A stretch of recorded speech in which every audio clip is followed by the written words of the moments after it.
আসসালামু আলাইকুম। যে প্লেলিস্টটা শুরু করেছি সেটা হচ্ছে ট্রাবল শুটিং, প্রবলেম সলভিংয়ের জন্য। আর প্রবলেম হিসেবে রেখেছি Linux log in fail due to incorrect password. সিনারিওটা যদি এভাবে চিন্তা করি, যেটা রিয়েল প্রবলেম, একটু যেহেতু ইন্ডাস্ট্রিয়াল প্লেলিস্ট, একটু ইন্ডাস্ট্রিয়াল ওরিয়েন্টেড চিন্তা করব। সকাল 8টার দিকে manufacturing company like that morning shift শুরু হয়েছে প্রোডাকশন কন্ট্রোল রুমে। আবারও বলছি, সকাল 8টায় একটা শিফট শুরু হবে প্রোডাকশন কন্ট্রোল রুমে। একজন অপারেটর যারা লিনাক্স কম্পিউটার ইউজ করে, উবুন্টু ডেস্কটপ লাইক দ্যাট, গুই বেস কম্পিউটার ইউজ করে, সে লগ ইন করার চেষ্টা করতেছে কিন্তু পাসওয়ার্ড কাজ করতেছে না। এই কম্পিউটার কেন ইম্পর্টেন্ট? কম্পিউটারটা প্রোডাকশন ড্যাশবোর্ড দেখে, যেটা machine status, daily production report এখান থেকে দেখতে পারে। অপারেটর ইউজার এবং পাসওয়ার্ড দেওয়ার পরও ইরর দেখতে পাচ্ছে। ইররটা হচ্ছে লগ ইন ইনকারেক্ট বা এই জাতীয় কোনো ইরর।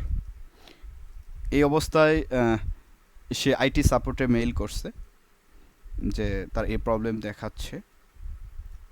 এখন আইটি সাপোর্টের যে ইঞ্জিনিয়ার আছে, মানে আমি যে রুলের জন্য কথা বলছি, আপনি কীভাবে এই প্রবলেমটা সলভ করবেন বা এই কীভাবে এই সলিউশনটা সলভ করা যেতে পারে, সো এটা নিয়েই কথা।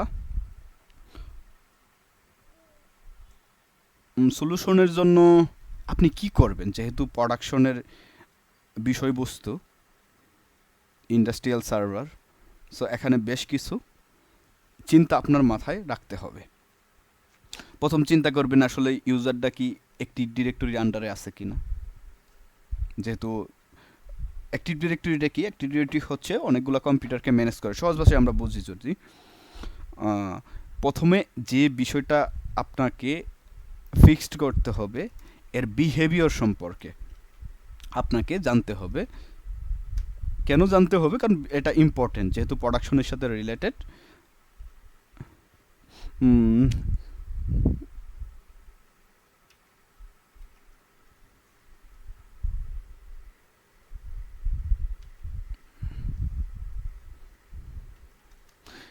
এর বিহেভিয়ার সম্পর্কে আপনাকে অবশ্যই জানতে হবে যে আসলে এই প্রবলেমটা কেন হচ্ছে।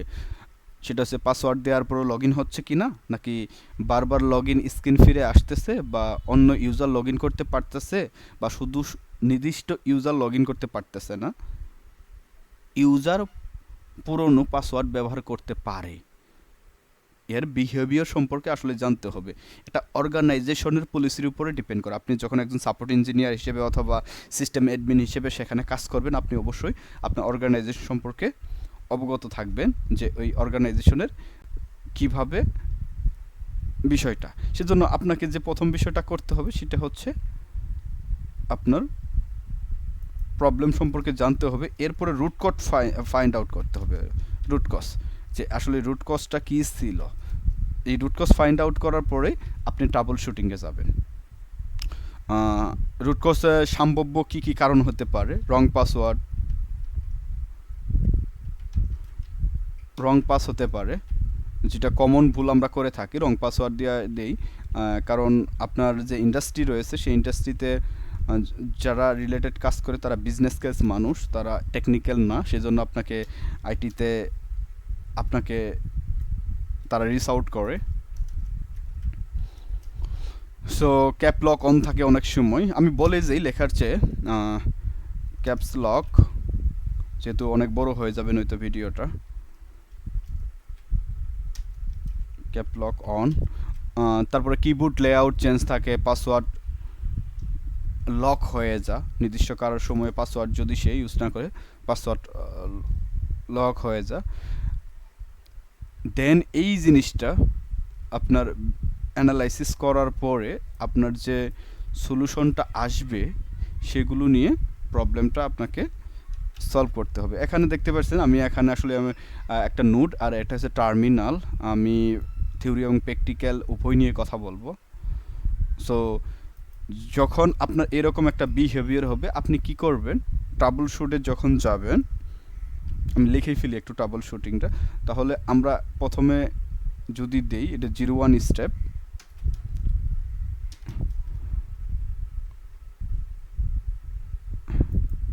02 স্টেপ।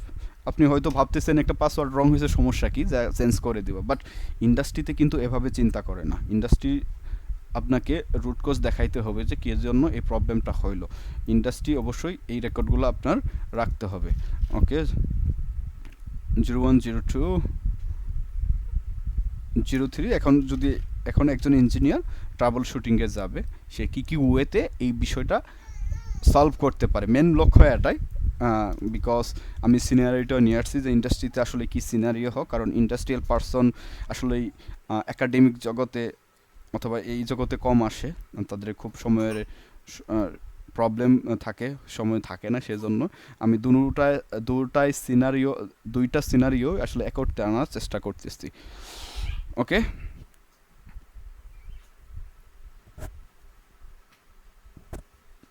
এখন দেখতে হবে আপনার যে ইউজার পাসওয়ার্ডটা যদি ধরেন, সাপোজ ধরেন যে ইউজার সেটা করতে পারতেছে না। ওকে, মেরি নামে ইউজার, কারণ মেরি নামে ইউজার আমার এখানে আছে। So trouble shoot, TRO UB এ পর্যন্তই লিখি। ট্রাবল শুটিংয়ের সময় আপনাকে যেটা করতে হবে, ওই ইউজারটা আছে কি না সেটা চেক করতে হবে। কীভাবে চেক করবেন? তার কম্পিউটার দিয়ে অবশ্যই না, অ্যাডমিনিস্ট্রেটিভ কম্পিউটার। অবশ্যই যারা অ্যাক্টিভ ডিরেক্টরি বুঝতে পারছেন তারা এই বিষয়টা রিলেট আছে, আর যারা মানে নতুন দেখতেছেন যে আসলে এ সম্পর্কে ধারণা নাই, একটু জেনে নেবেন যে আমি সহজ ভাষায় বলি, একটা কম্পিউটার সকল ক্লায়েন্ট কম্পিউটারকে পলিসি মেনটেন করে, সব পলিসিগুলো তাকে মেনটেন করে, সেন্ট্রালাইজভাবে থাকে। সো একটা অ্যাডমিনিস্ট্রেটিভ অ্যাকাউন্ট দিয়ে আপনাকে সেটাকে ঢুকতে হবে, ঢুকে তারপরে আপনাকে ওই পাসওয়ার্ডটা চেক দিতে হবে। সাপোজ আইডি কমান্ডটা দেখবেন, যে আইডি কমান্ডটা আপনার দেখতেছেন। ওকে, আইডি ইউজার নেমটা তাহলে মেরি। ওকে, মেরি নামে ইউজার নেম আছে, যেমন ইউআইডি আছে আপনার কত 1003, মানে ইউজারটা ভ্যালিড। আপনার ইউজারটা কি আছে? ভ্যালিড আছে। যে ইউজার দিবে সেই ইউজার দিয়ে আপনাকে দেখতে হবে। আইটি সাপোর্টে অবশ্যই ইউজার থাকবে, সেই ইউজারটাই দেখতে হবে। ওকে, দেন আপনার সেকেন্ড যে বিষয়টা চেক করতে হবে, আসলে পাসওয়ার্ড ভ্যালিড আছে কি না। কারণ অনেক ইন্ডাস্ট্রিতে 1 মাস পাসওয়ার্ড থাকে, 2 মাস পাসওয়ার্ড থাকে, 3 মাস পাসওয়ার্ড থাকে, পাসওয়ার্ড পলিসি থাকে। এতদিন পরে সেটা অটোমেটিক চেঞ্জ হয়ে যাবে এর ভিতরে যদি না হয়। আমরা পাসওয়ার্ড স্ট্যাটাস চেক দিব। সো এখানে লিখে ফেলি ইউজার অ্যাকাউন্ট চেক। ওকে, ইউজার অ্যাকাউন্ট চেক প্রথমটা ছিল। ওকে, দ্বিতীয়টা আমরা কি করব? দ্বিতীয়টা যেটা করব, আমরা কি চেক দিব? আমরা পাসওয়ার্ড স্ট্যাটাস চেক দিব। PASS দিই, স্ট্যাটাস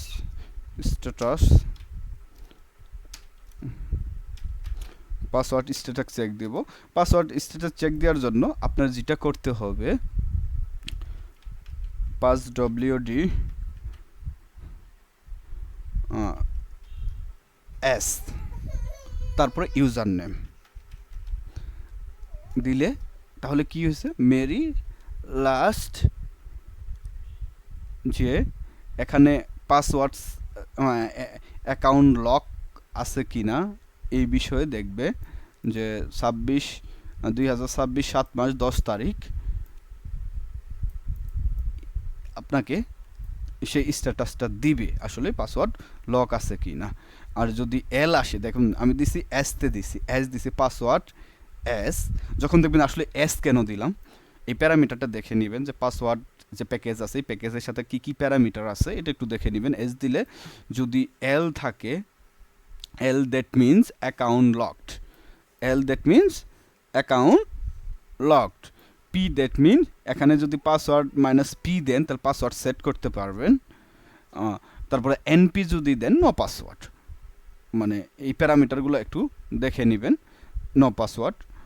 ওকে, তাহলে আমরা এভাবে পাসওয়ার্ডের স্ট্যাটাস চেক দিব। ওকে, আমি একটু উপরে যাই, পাসওয়ার্ড চেক দিলাম। এরপরে যেটা করব, কারণ পাসওয়ার্ড চেক দিলেই বুঝতে পারবো আসলেই যে পাসওয়ার্ড তার আসলে এক্সপায়ার হয়েছে কি না, যেটা আমরা যেটা উপরে যে আলোচনা করে আইছি, আসলে রং পাসওয়ার্ড কি না। পাসওয়ার্ড এখন দেখবো আসলে সে বারবার কি রং পাসওয়ার্ড দিচ্ছে বা অন্য কিছু করতেছে কি না। লক চেক করব, কোথায় লক, কী করব, লক চেক করব। ওকে, LOG লক চেক করব। কি কোন কম্পিউটার দিয়ে, অ্যাডমিনিস্ট্রেটিভ কম্পিউটার দিয়ে আমি কিন্তু চেক করতেছি। ওকে, লক চেক করলে কি করব, ট্রেইল। ওকে, এখন লকগুলা কোথায় স্টোরেজ থাকে, কেউ বলতে যদি পারেন কমেন্ট করে দিন। লকগুলো আসলে var ডিরেক্টরিতে লক, কি টাইপ লক, মানে এই যে মানে কি অথেন্টিকেশন বেস, তাহলে অট লক নিচ্ছি। Okay, auth dot lock. Okay, tail cannot open var regarding no search file directory, মানে এই নামে কোনো ডিরেক্টরি নেই। ওকে, সিডি আমরা দেখি যাই আছে কি না, var। ওকে, ভারে গেলাম, একটু সহজ করে যাচ্ছি। ls করলে এখানে দেখবো এখানে লগ নামে কোনো ফোল্ডার আছে কি না, সিডি লগ LOG আছে। ওকে, সিডি লগ, আমরা লগে চলে গেলাম, এখন ক্লিয়ার করে নিলাম। এখানে দেখবেন যে কি টাইপ লকগুলো আছে, এখানে অনেক টাইপ লক আছে, অল্টারনেটিভ, বথ, সাম্বা, বিভিন্ন ধরনের লকগুলাই এখানে আছে। এটা আসলে অপারেটিং সিস্টেম ভেদে আপনার এই লকগুলা কালেক্ট হয়ে যায়। ডিপিকে যে এটা আমি কালি ইউজ করতেছি, সেজন্য কালি, উবুন্তুর ক্ষেত্রে হলে উবুন্তুর যে লক মেজারগুলো আছে এগুলো আপনাকে দেখাবে। এখান থেকে আপনি লকগুলা চেক দিবেন।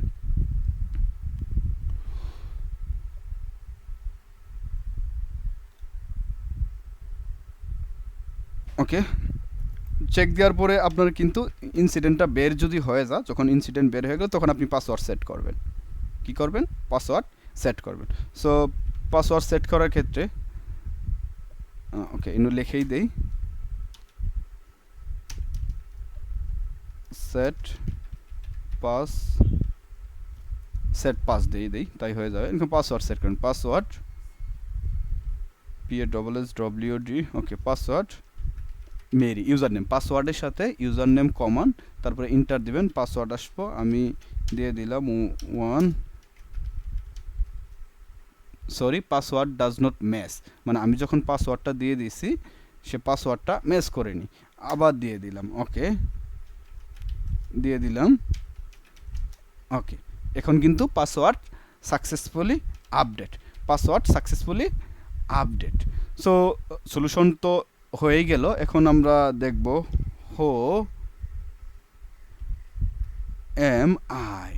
আমি কি রুটে আছি, তাহলে আমার যেতে হবে শো। ওকে, জাস্ট ওয়েট, আমি কোথায় আসলাম, মিরিতে আসলাম। অ্যাডমিনিস্ট্রেটিভ থেকে কোথায় আসলাম, মিরিতে আসলাম। এখানে যদি বলি তাহলে কি দেখাচ্ছে, এখানে পাসওয়ার্ড দেখাচ্ছে আমার। সো পাসওয়ার্ড ক্লিয়ার হইলো। আমরা আবার যদি গো থ্রু করি, আমরা কি করব, যে প্রবলেমটাকে দেখব, দেখার পরে তার সিমটমগুলো বের করব, আসলে সিমটমগুলো কি, সিমটমগুলো অ্যানালাইসিস করব, তারপরে রুট কজ অ্যানালাইসিস করে তারপর ট্রাবল শুটে গেলে আপনার ইজিলি, তখন কিন্তু রুট কজ অ্যানালাইসিস করার পর আমরা কিন্তু ঠিকই বুঝতে পারছি যে আসলে প্রবলেমটা কোথায়। আসলে তার পাসওয়ার্ডটা লক হয়ে গেছিল, তার এক্সপায়ার হয়ে গেছিল, এজন্য সে ঢুকতে পারতেছিল। আমরা যখন নতুন পাসওয়ার্ড সেট করে দিলাম তখন কিন্তু সে ইজিলি সেটাকে অ্যাক্সেস করতে পারলো। সো এর বেস্ট প্র্যাকটিস হচ্ছে, সবচেয়ে ভালো প্র্যাকটিসটা হচ্ছে নোটিফিকেশন পাওয়ার সময়ই আসলে পাসওয়ার্ডটা চেঞ্জ করে নেওয়া।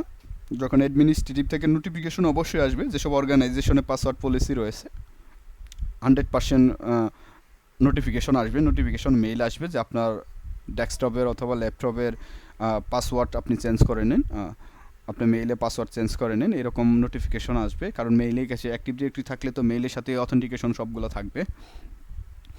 সো আরও ভালো কিছু সিকিউরিটি প্র্যাকটিস হচ্ছে আপনার স্ট্রং পাসওয়ার্ড ব্যবহার করবেন, পাসওয়ার্ড রিসেটের আগে ইউজার আইডেন্টিটি করবেন, ভেরিফিকেশন করবেন, এই জিনিসগুলা আপনি চলবেন। এখান থেকে মানে যারা লার্নার আছেন, যারা প্রবলেম সলভার অলরেডি যারা ইন্ডাস্ট্রিতে আছেন, আর যারা লার্নার আছেন তাদের জন্য কি ইন্টারভিউ কোশ্চেন আসতে পারে, ইন্টারভিউ, ওকে,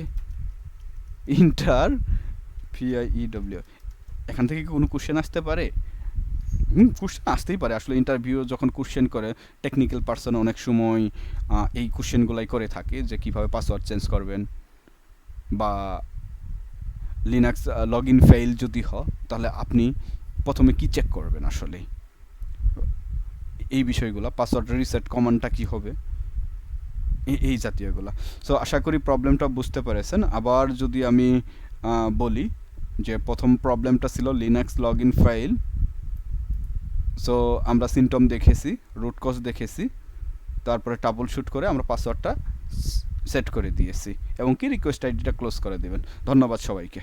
এই ভিডিওটা একটু বড় হয়ে গেল, পরবর্তী ভিডিওগুলো অনেক শর্ট হবে, কারণ প্রথমবার একটা ভিডিও যখন করা হয়, প্রথম ভিডিওটাই আসলে বোঝানোর অনেক কিছু থাকে।